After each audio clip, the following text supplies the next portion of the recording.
Good evening, and you're very welcome to episode 8 of season 5 of the League of Ireland Women's podcast here on FinalWhistle.ie. It's me, Breffney Early, and of course, as ever, I am joined by the foremost expert on the League of Ireland Women's Premier Division. Aaron, how are we?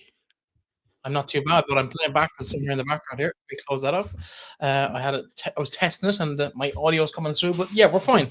We always manage to mess up somehow at the start, but we're up and running, and we're all good to go. How has your week been? First of all, I know how your week has been because it's been very similar to how my previous week was. We've both been ill, and we've both been unavailable. Me for about 5 or 6 days last week, you for 5 or 6 days since then. So the no show last week. So apologies to all our loyal listeners and watchers here on the podcast. We've been we tried everything. We tried everything. We nearly tried to fit it in, even going as late as Friday if we could have got it in. We tried everything last week. It just wasn't just one of them weeks, unfortunately. I don't think either of us at different stages would have survived the hour sitting in one place. I had a bit of a stomach bug, and it's bad when I'm offering to go to the dentist that's even worse. But when I'm going to the doctor, and it's my suggestion, it must be pretty bad. However, we are more or less recovered. I'm pretty much fixed now. You're just coming off the end of it. How are you feeling? How's the body? How's the head? Body's a lot better. Body's a lot better. Head's a lot better. Hopefully get to a game of football this weekend, because I was actually quite sad with the fact of knowing that I could have went to a game and I couldn't go to a game. You know that feeling. It's one of them whereas when I'm in work and I can't do it, I'm like, there's nothing I can do. But when you can do it and you're not well, it's like I'd rather be in a stadium than watching it on LOIWomen, unfortunately. No, well, it's always better to be there. The good news, so many goals to catch up on over the last 2 weeks. Shells, they've got 14 goals in the last 2 games. We might quickly run through the games, not from last weekend, but the weekend before. We get them out of the way, and we'll kind of focus more on the more recent games, because the other ones are a little bit old news now. Of course, 5 games played this weekend. Waterford Bows was called off due to the weather. The North Dublin derby will start there 10 days ago. Bows and Shells ended up 7-2. Red card for Alban Heisa.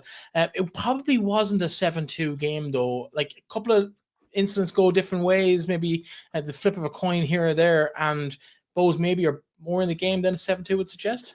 It was a madness game of football. Madness. And like, I even tweeted after the game, it's one of the most enjoyable games I've watched. And I asked Owen Weirin after, so I said, what's that like for you? He said, you know what? He said, it's one of them games where it just had everything. It had absolutely everything. And the Alban Heisa red card is an interesting one, because I didn't get to speak to him after that, but it was 2 yellows. He wasn't happy with a couple of things, but for me, the one thing I will say about that game is it was the right game for TG Carr that weekend, because it definitely lived up to the billing. And I left there thinking, what a night, what a game of football. I couldn't wait to watch both of them sides again. And Jesus, I never expected Chelsea to do what they've done again 7 days later. Yeah, 14 goals, as we said, in 2 games. We'll talk more about that Cork City game in just a moment, but maybe let's look at the positives in the last 10 days for Cork City. A decent 4-2 win against Waterford, and I know we had kind of tipped Waterford to beat them, and based on form, we were probably right to do it, but Cork kind of came out and cancelled any of the doubters on that particular occasion. Looked fairly solid winners in that game against Waterford. 4-2 in the end. It's a 4-2 win against Waterford. It's a 4-0 win against Sligo. The teams that they would expect to beat, they've beaten, and they've scored a lot of goals. And I think when you look at that performance, yeah, the only big borough for Frank Kelleher will be the fact he conceded 2 goals. But anytime you can get a win like that at home, I think it's a really good win, and especially considering there was a lot of talk even in the media in the build up to it, with the fact of Lauren Singleton and Danielle Burke going back there as well. So I think for Cork it was a really important win, I think.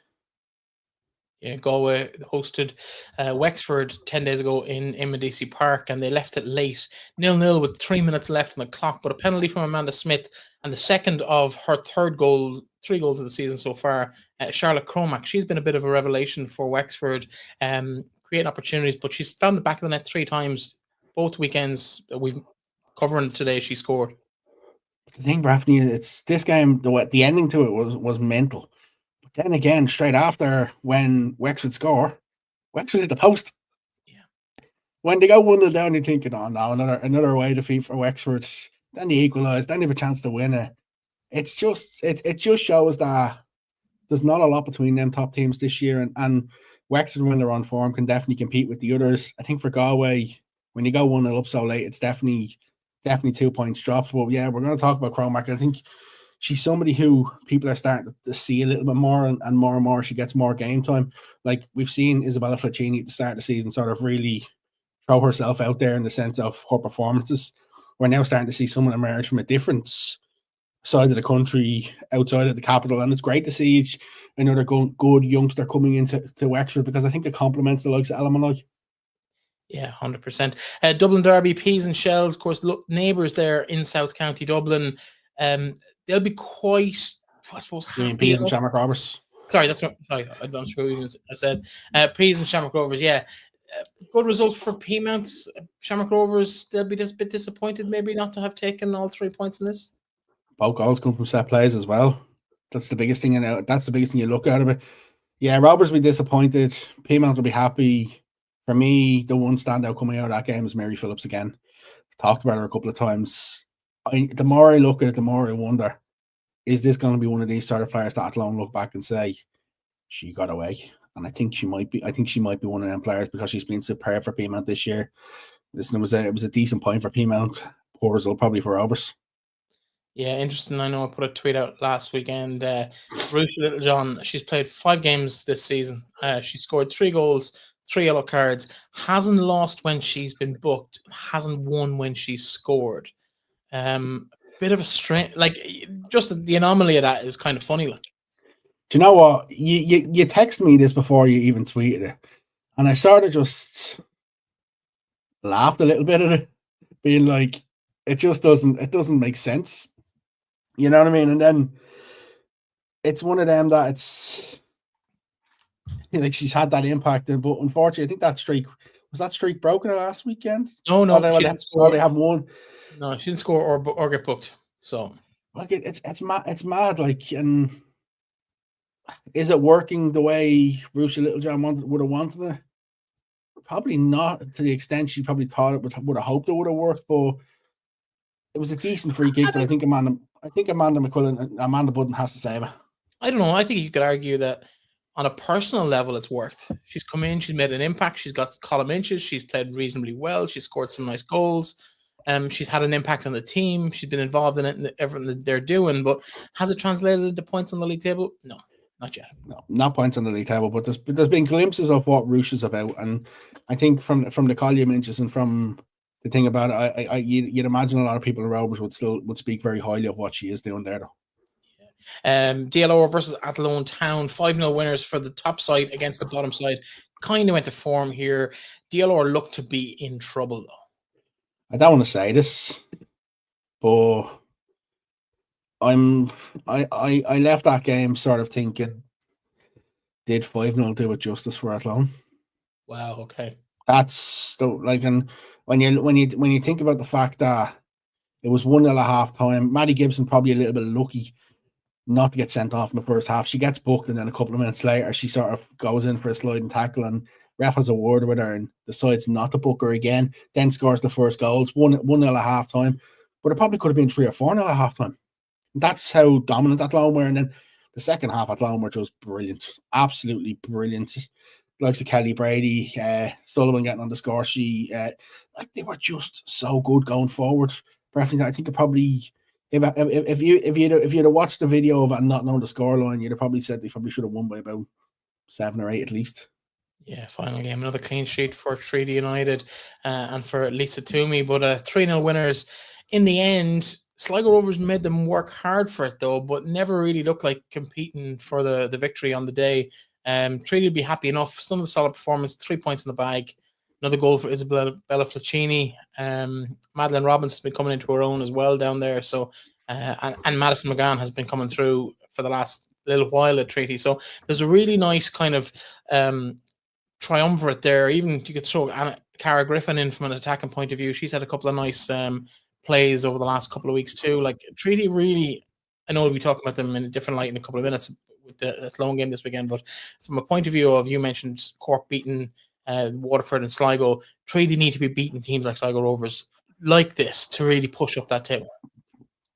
Yeah, absolutely. And the thing about it is when it comes to Treaty is we've seen they're capable of beating all these sort of teams and they're capable of being competitive in the big games. And we'll talk about the game at Athlone in a couple of minutes. So I won't really go into that. But like for Treaty to have 4 wins from their opening 6 games, have scored 12 goals, have a positive goal difference, like these are only stuff that in years gone by Treaty could have dreamed of. And like the win against Sligo, yes, it was a very good win. And I do give Sligo a bit of credit for the fact that they made Treaty have to work hard for it, especially it was only 1-0 at the break. But the problem is that in these sort of games, Treaty just had that little bit of extra quality that maybe that Sligo were lacking. And that's the difference when teams are having to work hard and they're getting tired. They then get punished in the second half, unfortunately. Yeah, let's move forward to this week because obviously we want to try and get through as much of the games as possible. That brings us into this round of games. Waterford Bows, that fell foul of the weather early on. I wasn't surprised. When I see Jessica Farry tweeting on Friday evening that there was pitch inspections not long before the men's game against Sligo Rovers for Waterford on Friday, and the weather's still not great, you sort of have to think at that stage, is that game in danger? And Yeah. when you look at it, then it's probably like, oh yeah, probably. The only thing I will say is when you look at this and you look at the Peamount and Galway game, there's probably an opportunity to play them in and around that senior international window in May. Because I don't mean to sound bad to either side, but I probably don't see either of the 4 teams having players in the senior squad for the last round of the Nations League games. That's probably an ideal chance or an ideal time to replay them. But there's been no real announcement of refixtures yet. But it's never nice to see fixtures go. But I wasn't surprised with seeing what happened on Friday evening. Yeah, Athlone hosted Treaty, and it was the visitors that took the early lead just before halftime. Madeleine Robbins, nice little bit of work from Treaty. Ball came to Flacchini. She had a lovely weighted pass into Robbins, and I'm not quite sure how she finished it, but it was more of a kind of a toe poke past the keeper. A keeper kind of got caught out, and the ball ended up in the back of the net rather than a high quality finish. But it doesn't matter how they go in. Treaty led at the break. They'll be disappointed. They just seem to run out of legs. Can we talk about that pass stuff? Because I text you straight away on Saturday evening, being like it was just one of them passes. There was nothing on it in the sense it was just such a dead weight pass. But the one thing I will say from watching this game, like Treaty go in 1-0 up at half time. I'm not being disrespectful when I say this, but there's no way they deserve to be 1-0 up at that stage. I thought Athlone were the better team in the first half, and as the second half went on, you're sort of thinking, okay, can Treaty hold on? And once Kelly Brady scores the equaliser, I sort of thought they weren't going to hold on at that stage. And then it's only 10 minutes later, Athlone get the second, and once they get the second, it's game, set, and match. Like my biggest concern for Treaty is I just think against the bigger teams, I don't know whether they exert too much energy early on, because we've seen the same with Shamrock Rovers where they were well in the game with Shamrock Rovers, had lots of chances against Shamrock Rovers, and then the legs sort of just died off in the second half. And the biggest thing when it comes to this, it's not a knock on Treaty, but a lot of these players don't have experience playing in these sort of big games, and they need to sort of learn how to manage these sort of games, pace these sort of games, get their breathers in these sort of games. And I think Sean Russell will help with that. I think he'll be able to sort of get the players into that bit of experience. But like it wasn't a bad Treaty performance, and yes, they lost 3-1, but it's not a case that they were obliterated. They were completely out of the game, and it's like, Treaty of all just sort of swelling back up into it. No, I actually quite thought Treaty played quite well in the game. I just thought Athlone's experience and quality in the end just took over, and Kelly Brady scored twice last week as well. She's going to be a handful. I think it could be a case that it's between herself and Mackenzie Anthony to see who's going to be top scorer this year. So many options for top scorer. There's 4 Shells players in the top 6 names, which is to be expected when they put 14 goals. Since you've mentioned Shells, right? This trend broke off this week. And before we go into the Shells game, last week against Bows, Mackenzie Anthony scored twice. The second goal was a peach of a finish. Okay. She scored against DLR and she scored against Waterford, right? Yeah. I'm going to throw you on the spot here, by the way. What's new? And I want you to take that table down because I don't want you to go looking. Who's the player who scored? Who's the player who also scored the same amount of goals against Bows, same amount of goals against Waterford, and the same amount of goals against DLR Waves for Shelbourne? Leah Doyle? No. Pearl Slattery. Pearl, okay. Pearl scored twice against Bows, scored against Waterford, and she scored against DLR as well as Mackenzie Anthony. Yeah, no, Pearl was obviously one of the old reliables from around the. Shouldn't use the word old, but one of the reliables from around Talca Park. But there are a lot of players finding the back of the net for Shells, and we haven't even mentioned Avian Clancy and the likes of Gemma Quinn is floating around as well. Like, there's plenty of players there that can find the back of the net. Rebecca Devereaux came on and scored. Do you know the biggest difference with Shells this year? And I said this to Owen Wirren after the Bows game. Shells have a tendency where they'll be in control of possession, they'll be all over the game, and they just can't be ruthless. They haven't got that ruthlessness the way the old Rahinian goals in the last 2 weeks. I'm saying before they hadn't got that ruthlessness before that. And you look at games last year where they should have had teams buried and gone, but they're still in the game at 60, 65 minutes. A team grabs an equaliser. Them 2 games, they were the most ruthless I've seen from Shelbourne. And to be honest with you, it's good to see because it's going to sort of mean that other teams have to make sure when they play Shells that they're on their A game. Yeah. It means the league is going to be even more competitive, and it means they're not going to do. Before we get tied down in Shells, because we're going to get to them in a few minutes. They had a big 7-0 win against Cork. We're still talking Athlone Treaty. And before we get wrapped up with that game, let's talk about the Athlone goals, because I felt there was a bit of a suspicion of offside from the equaliser. You weren't quite so convinced, but it just looked like Treaty got tired late on. They were a little bit lethargic for that first goal. The second goal, a bit lucky. I'm not quite sure how she struck it, but it just kind of a corner ball, pinballing around, and just Athlone seemed to want it more. Got the touch, ends up in the back of the net. The third goal, well, she had a great game. She's had a good season, Lisa Toomey, finish underage international keeper, but I'm not sure if it's her fault or if it's the defender's fault for just being that little bit flat-footed, not really expecting the pass. But between the two, ball ends up at the feet of one of the Athlone players. I think it might have been Isabel Ryan, and she just finds her teammate, I think it was Kelly Brady, who hits the back of the net from the edge of the box, and really, to me, no chance of keeping it out once the ball had turned over. It's impressive from Athlone. Like, we kind of thought we might see Athlone a little bit struggle with the players they've lost over the last maybe 18 months. So you start taking Dana Sheriff out of that team, Jessica Hennessy, Casey Howe, they've all gone on to arguably bigger and better things. And yet Athlone seem to be perfectly able to replace them and push on again. Katie Keane has gone to Rovers. That obviously hasn't worked out as well as she might have hoped it would in terms of the early season results, at least. And we've seen this before. Muireann Devaney went to Sligo Rovers to be closer to home. Players that we felt were hugely involved in the Athlone cause, no longer there, but yet they're still pushing. Then you also look at Roisin Malloy's injured. Yeah, and is the keeper Megan Clashco, is she out injured as well? Because she has the features. She's injured. She is injured as well.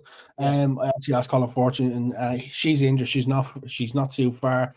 They've got Roisin Malloy. Chloe Singleton's probably another period away. But like, I'm just looking at FAI Connect, and like, one player who's benefited massively from what's happened this year is Isabel Ryan. He's played 377 minutes this season. She's 1 goal. She's 5 assists. Credited for on FAI Connect so far, and that's someone who probably didn't play. If you look at last season, she was involved 16 times last season, played 519 minutes. She's already played 377 minutes this season and taking advantage of that. And like, the biggest credit I can give Athlone is that when they hit that hot streak against DLR in the second half last week, they were very, very good going forward. Likewise, once they got 1 goal against Treaty, they didn't look like they were going to lose the game. And that's the biggest credit you can give them. And I think you'd have to give the likes of Gordon Brett and Colin Fortune a lot of credit, because we said at the start of the season, I said at the start of the season that I wasn't sure where they were going to be. And there's no doubt about it. With that squad that they have this year, they're going to be title contenders as well. Absolutely. Yeah. Peas and DLR Waves, another Dublin derby for the Peas, this time at home. Struggled against a side who have struggled this year. I felt Peas would have got a better result against DLR Waves, but 3-2 in the end. They left it relatively late for themselves on the hour mark. Jess Fitzgerald with a great strike, but 2-0 up after 19 minutes. They really should not have let DLR back into that game, but Michelle Doonan hadn't really read the script. No, and like the thing is when you are 2-0 up in them sort of games, and you'd sort of expect Peamount to go on, control it, get 3, get 4. I think that was an important performance from Doonan, because against Athlone the week before, she was taken off, wasn't really that effective in the game. And when they go in sort of the equalisers before half time, Amber Cosgrove has scored for the second time this season. You're sort of thinking from a DLOA's point of view, can they keep that going second half? But the problem is no disrespect to DLR, but when Peamount can bring Clive Doyle off the bench after 50 minutes, 50 odd minutes, it's a difficult one. And like DLR, you think if that 2-2, it's the same in the Galway result. They win level, they go their level, and then all of a sudden the other team get it. Like, how do DLR break the cycle, or break the snap that they've got? Like, granted, they've an All-Ireland Cup game this weekend against Shamrock Rovers. Shamrock Rovers might make a couple of changes. It could be an opportunity. But in the league, I think they need to do something. Can they do something to sort of snap that cycle? Because at the minute, it's been a difficult start to the season. Like, the players, the quality of players that maybe to compete at the top, at the middle of the pack, maybe isn't necessarily there. But like, they're competing with the likes of Peamount, Shamrock Rovers, Shells, teams who can offer a lot more than they potentially can at the minute, and that's difficult. How good was Becky Watkins? She seemed to be involved in nearly everything that he's created in that first half in particular. The ball in for McManus's first attempt that got saved, really she should have done better, but the ball in was just sublime. Do you know what? Becky Watkins is one of these players that when she's on her A game, she is pretty much unplayable, and I don't think we see it enough in the league. But she has spells. But when, like, even if it spells in this game, I thought she was sublime. I'd like to see her be a little bit more consistent. I think if she can be consistent 8, 9 out of 10 every week, if Peamount can keep Clive Doyle fit, I think Peamount can go on a run. Peamount can cause a lot of problems this year, but they just need to. I think Peamount just need to get that consistent performances going this year. But it was a good result for them, I think. Yeah, absolutely. Let's chat about Amanda Budden for a second, because she was very lucky. She did get booked in the second half, but very lucky. Just at the end of the first half. But she was very, very lucky with the Doonan goal. Doonan went round her, and it was a lunge from Budden. Like, you've seen booked. If she makes contact there, Doonan's lucky to get up. Like, do you know what? It's one of them sort of ones where you don't necessarily. The keeper nearly has to completely take someone out to see red in them sort of situations. Like Amanda has her moments, but I do think Amanda's had some really good spells for Peamount this year. And granted in that situation probably wasn't the best of lunges, but she's had really good moments. I thought she was really good moments against Shells.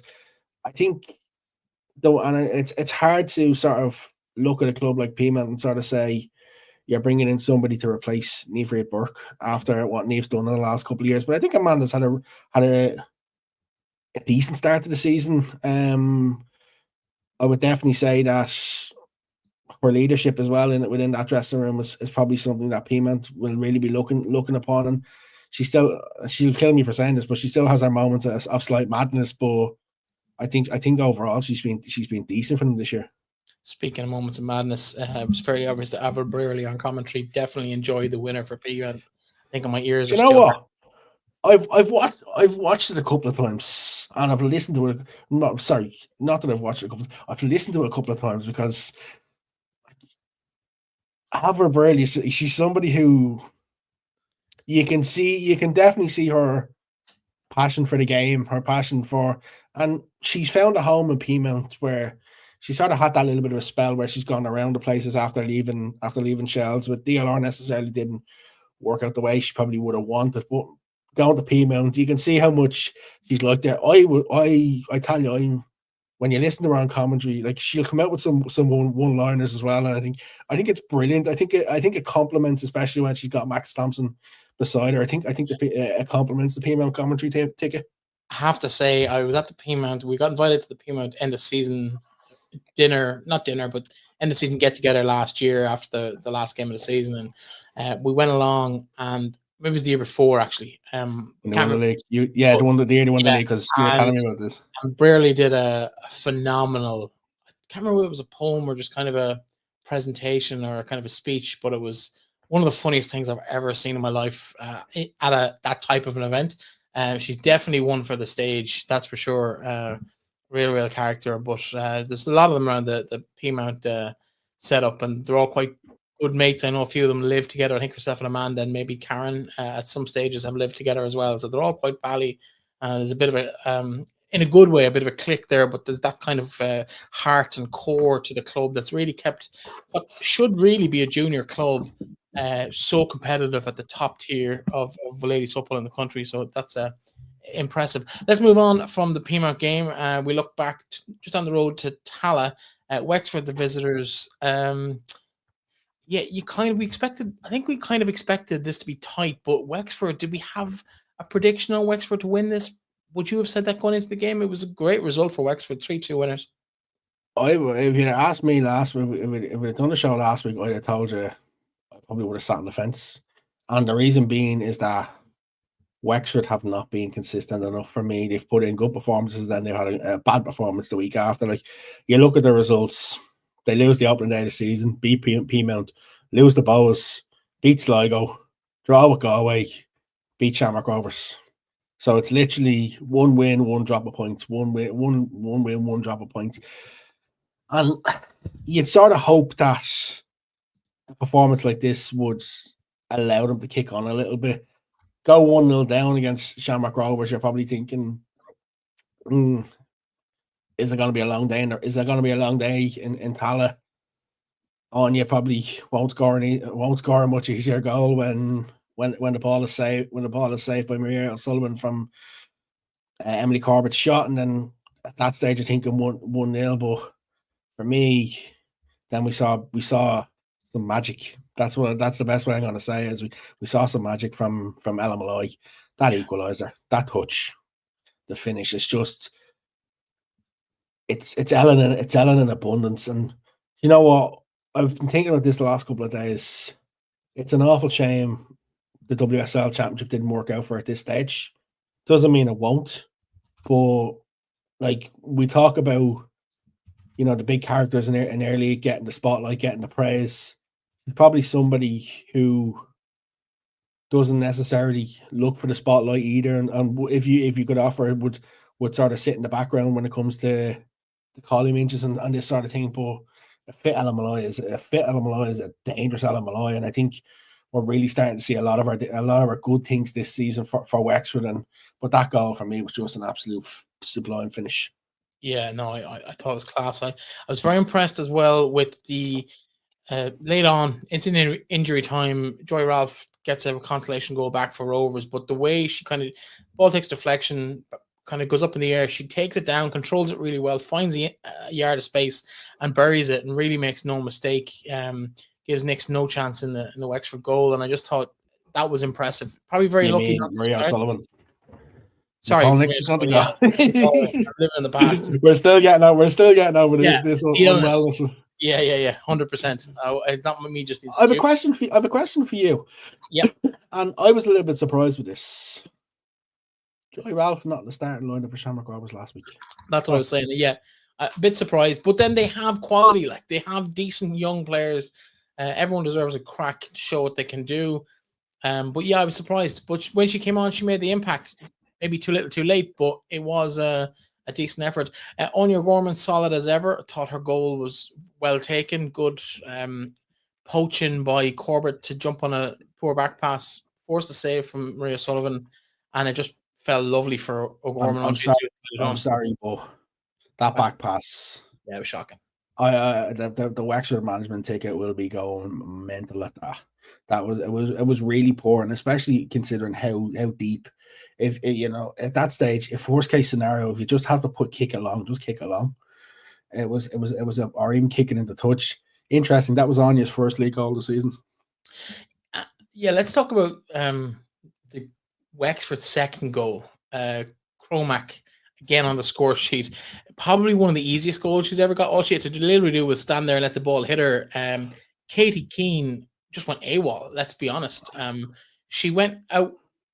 So the sequence of events was substitution happened. Joy Ralph came on, and Wexford just were on it quickly, saw the space down the right-hand side, got the ball wide, and Keane kind of seemed as if she was coming for it when she was no business going anywhere near it, but she moved too far to the sideline side of the penalty area. Ball was sent right back to the back post, and then she just kind of, I don't know, she lost her mind a little bit. It's totally out of character for her. I'm literally watching it back, and like when you look at it, it's about 30 seconds after she steps on the play, they take the free kick, and when it goes out wide to, I think it's Sion Murdiff, like it's not the best of crosses in. No.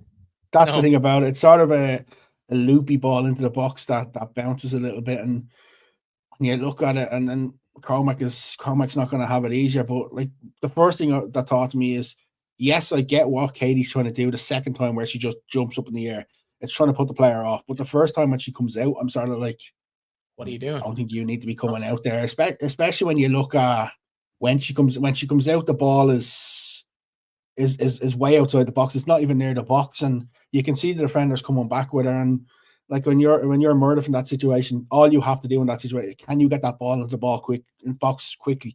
Because when she starts backpedaling, there's an opportunity there, and it was just one of them from Shamrock Rovers' viewpoint that I don't think Collie O'Neill would be happy at all with any of the play, because even the free kick is just a diagonal ball. Yeah, it's not as if it's something that you'd say that Wexford like, right, this is going to work every time. It's just a diagonal ball bounces, gets in behind the defender and then into the box. And then when they scored it, when they get the penalty, I don't think it's a penalty. And you know I'm not the biggest of Shamrock Rovers fans, but I don't think it's a penalty. I think it's a soft penalty. Alan goes down for me a little bit too easy. I don't know what your thoughts are. It's one of those you see them given. Do you know what I mean? You see them not given. There is a contact. She goes down. It's a penalty as far as I'm concerned. I think the penalty's so well taken though. She just sends her the wrong way and buries in the bottom corner. Never really in doubt from that point. Obviously, that Wexford are taking all 3 points from that game. You know what? I'll be disappointed if she isn't in the Ireland squad at the end of the month. Yeah, just the way she dictates games at that level, she should be in that squad. Be interesting to see how that pans out though over the next couple of weeks and whether she does make that team. Shells, seventh heaven again for them, second week in a row, 7 goals, 2 from Mackenzie Anthony, who is scoring for fun at this stage. 2 from Mooney, I think. He got 2 as well. Murray got 2. Murray got 2, Mooney with 1, Leah Doyle with 1, and Rebecca Devereaux with a decent finish after coming on as a sub with 10 minutes to play in the game. It was 2-0 at half time. 2 Mackenzie Anthony goals. The first one, the header, keeper really, like, we've been impressed with her this season, and she really did not cover herself in glory for that one. She kind of got a hand to it, pushed it up, and it just dropped in under the post on the far side. And Rebecca Cook did her best to steal the goal, but didn't quite get a touch. Anthony will be happy enough. The second one, more like a cricket strike than a football shot, really. The ball just came in, and all she did was really just sweep the foot at it and put it in the bottom corner. No real pace, no real power, just had the direction, and Una Foyle just couldn't get down to it. She seems like a really good finisher. Yeah. Yeah, and I think that's something that Shells have lacked. Like you look at Shells over the last number of years, they've been reliant on the likes of Noel. They've been reliant on players like that to hit the back of the net. Like they haven't really had someone to score a burst of goals probably since Leanne Kiernan. They've more shared the goals out a lot over the last number of years, and that's what I'm going to say to you earlier about Shells not necessarily being ruthless in the last couple of years. They haven't been, because it's always been sharing the goals out, but now they've got someone up top, and I do think that Mackenzie Anthony and Kate Mooney, the two of them up top together, works well for me. I think it really does work. It gives a different dynamic option, and you can see in that sort of game, like they brought Noel Murray on a 3-0, and if you're a Cork City fan, you're probably thinking, oh no, because Cork, if you look at Cork's record against Shells, it's nearly one of them that it's like coming to Talca Park is nearly as if it's one of them holy grail grounds that they just never seem to get a performance in. And like, it's one that always bugs me, because you can see them, they go and beat Peamount last year, struggling Shells all the time, every time they come up. And I don't know what it is, but I just think Shells and Talca Park just doesn't sit well with Cork City over the last number of years. And even last year, you look at the league meeting last year, it was 5-1. Shells just cruising. Oh, I think that the last 2 weeks have really been a statement for me from Shells, but I don't think Athlone are far behind them in terms of the statement they've also made. But if I'm all wearing, I'm really, really happy over the last 2 weeks. Yeah, it's been a good period for the former champs, maybe the future champs as well, but for the moment, the former champs. The final game of the weekend, Connacht Derby, Sligo 1, Galway 3. Sligo scored one of the last kicks of the game, really. Bit of a consolation there. Galway looked on control from start to finish. It looked like two teams in two different grades, effectively. Sligo just weren't at the races. Emma Doherty scored after 2 minutes and never really looked like they were going to be bothered from there on in. She scored again, 10 minutes to play, and then another one, a great effort from Fitzgerald on the edge of the box after Sligo just couldn't clear it. It's workmanlike from Sligo, but never really threatening Galway. But unfortunately, and I'm going to go back to Shells Cork, unfortunately, the two games, this game for Galway, Sligo, and Shells Cork, like the Shells Cork game at times looked the exact same thing. So it was so easy for them, like it was easy for Galway. The one thing I will say, and I've said this at the start of the season, and it's coming to fruition at the minute, as I said, if Galway to be anything this season, they need Emma Doherty scoring goals. Well, 2 at the weekend, start. Another brace. She's got 5 goals now this season. 5 league goals this season. She scored 2 against DLR in the opening day of the season. She scored against Shamrock Rovers, and now she scored twice. And she started every game. She's somebody who's in confidence for them. I think from a Galway viewpoint, like, I think they'll be happy with the fact that they'll look at as 2 points dropped against Wexford the week previous, and just to get back to that winning ways. For Sligo, it's difficult because the problem with the likes of Sligo is they're in the same position as the likes of your DLRs, even your Waterfords, your Waterfords and your Corks. If they're to be competitive against any of the big teams, they need to have a 9-10 out of 10 performance and hope that the big team has an off day. Otherwise, it's going to be difficult for Sligo. And like, even if you look at Sligo's next run of league games, Peamount, Shamrock Rovers, and Athlone Town. Granted, two of them are at home, but that's the next run of 3 league games, and it's difficult to see where they're going to get any sort of results from them league games. And it's nearly a case that it's can they keep the scores down in these games, and that's not the way we want to see it. But the gap between the top 4 and the top 4 in the league and maybe the bottom 3 or 4, and I know Bows are in the bottom 3 at the minute, but I don't think Bows will be there come 22 games. I think Bows will be comfortably up, but I think the gap between, say, DLR, Sligo, and Cork, even throw Waterford and only 1-2 games, the gap between them, the likes of Peamount, Shamrock Rovers, Wexford, I think the gap in terms of ability is quite big this year.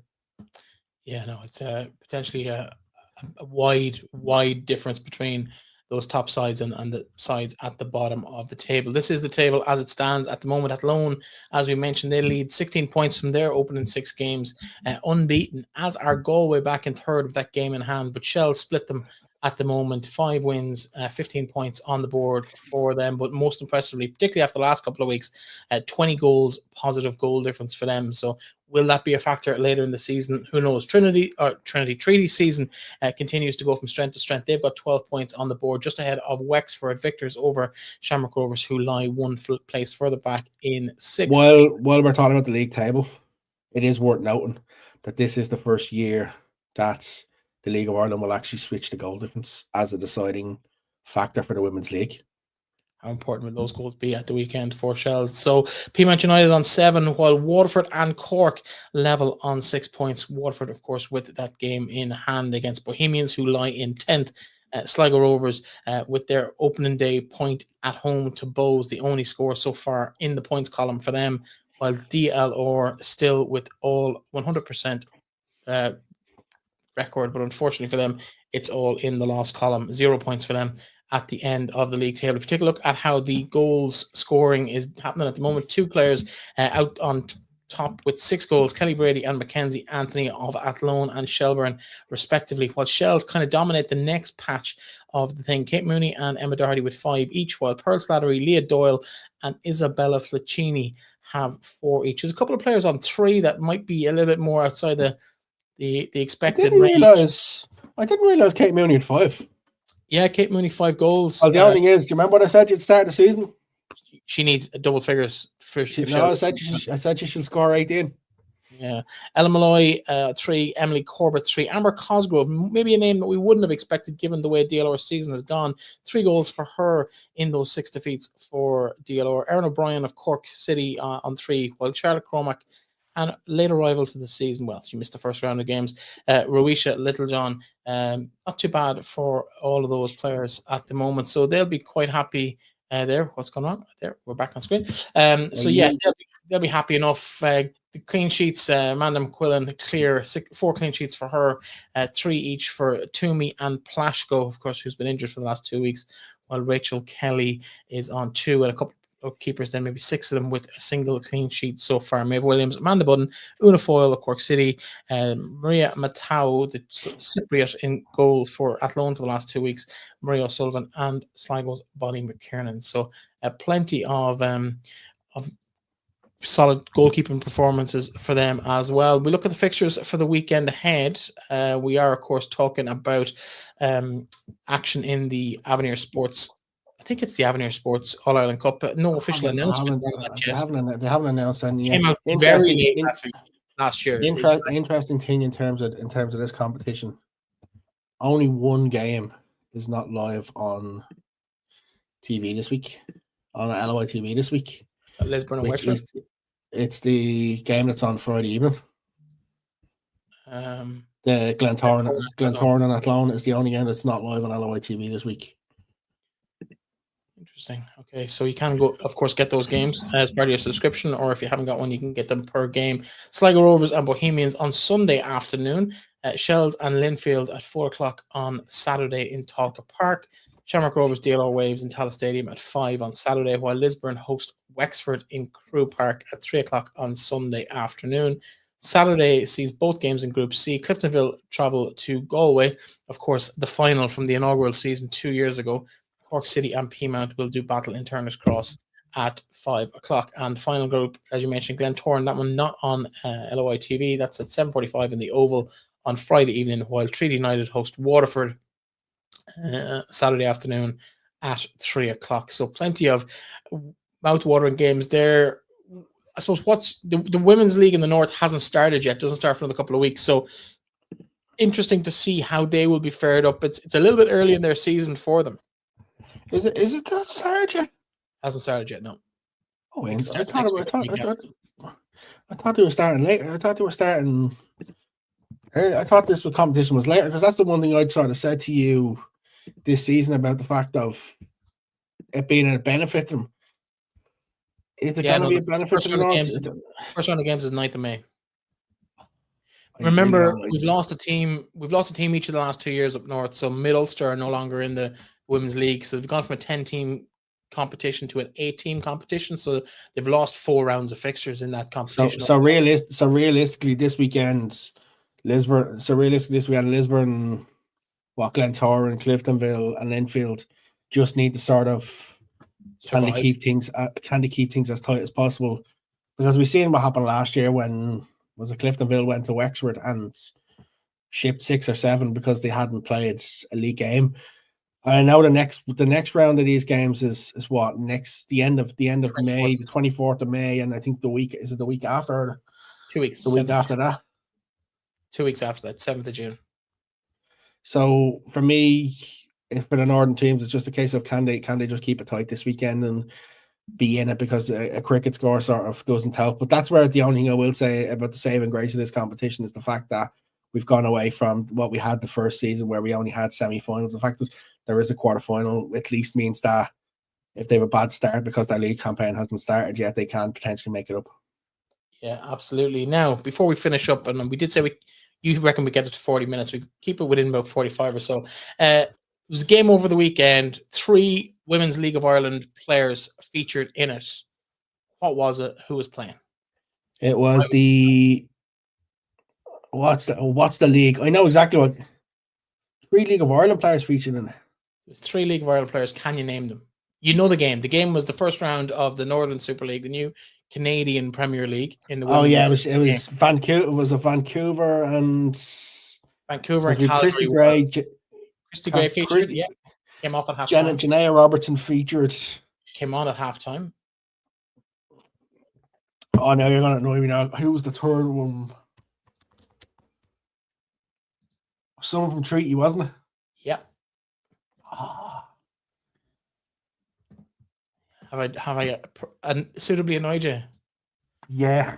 I'm actually going to check and see how many games she played for Treaty, just so to rub it in even more. See if I can give you her profile here. She played for Treaty, I think, for at least 1 year, if not 2. You've stumped me here. It's embarrassing for you, actually. It's what it really is. Her name starts with a C, which doesn't really help you either because it sounds like it starts with a K. I know what you're talking about. 16 appearances last year, 2 goals for Treaty United. She's played up top. Nope. Defender. Kaylee Boxx. I don't know how to pronounce that, but yeah, Kaylee Boeckx. She played just while we're speaking about other competitions. 3 Ireland players won a competition abroad this weekend. Any idea who it was? No, you got me. The Belgian Cup final. 3? Yeah, Amber Barrett, Clara Reardon, and Aoife Colville. Oh, Aoife Colville's not on my radar. Fair enough. Okay. Well, interesting times ahead. So I got one back. yeah, absolutely. Congratulations to those 3 girls. I think the game actually ended in a defeat for them, but they'll be happy enough to just be up and running. I know when we spoke to Christy Gray on this show at the start of her time here in Ireland, we spoke to, I think, after they played Athlone down there one of the days, and she kind of felt that it was something she had to do because there was no option for her at home. So now that they have 6-team Premier Division in Canada, which obviously is where Ireland started 15 years ago, was a 6-team competition. So hopefully that will see growth and growth and growth. And looking down through a list of names, like there's some big names in there, players who've played at the World Cup for Canada, even for America. I know. All right, gonna stop you. Okay. Who scored the first goal? Quinn. Who also played against Ireland in the World Cup. She did, and she was in the NWSL up until last season. So it looks like a good quality competition, and for 3 girls to not just feature from the League of Ireland last season, but to actually now be in, I'm not sure if Janaea was in the League of Ireland last year, but she was definitely the year before. We're seeing those quality players making that step to the Canadian League as well. So it's always good to see players onwards and upwards. But that is it for the week. Neck on the block, if you had to, those teams, those games at the weekend, who do you see winning? I'll shout them at you real quick. Sligo Rovers, Bows. Shelbourne, Linfield. Shells. Rovers and DLR Waves. Rovers. Lisburn, Rangers and Wexford. Galway United, Cliftonville, repeat of that final that Gemma McGuinness scored the winner in 2 years ago. I think Galway winner. Cork City and Peamount. That's probably the tie around, if I'm honest. Peas will make a couple of changes, but they should probably still win that game. Treaty and Waterford should be a cracker as well. This could be a draw because I wouldn't be surprised if Sean Russell makes a couple of changes and gives some players a bit of game time. And possibly the same down in Waterford as well. And finally, the first round of games this Friday night, Glentoran and Athlone. How's that going to go? Athlone should win it. It'll be interesting to see how they got on the Oval. A little bit disappointed that game is not live on LOITV. Maybe you could get a road trip out of it up to Dublin on Friday night. Aaron, I'm sure we'll catch up with you over the weekend. We'll be chatting all things women's football over the course of the next few days. But we'll be back with you again next week for episode 9. Sorry for missing last week. We are very, very sorry, but it just could not be avoided due to our bodies telling us to take a little bit of a break. We'll be back next week to chat to you all things women's football on the League of Ireland Women's podcast here on FinalWhistle.ie. For myself, Breffney Early, and I presume from Aaron as well. Thanks very much for joining us. Bye for now.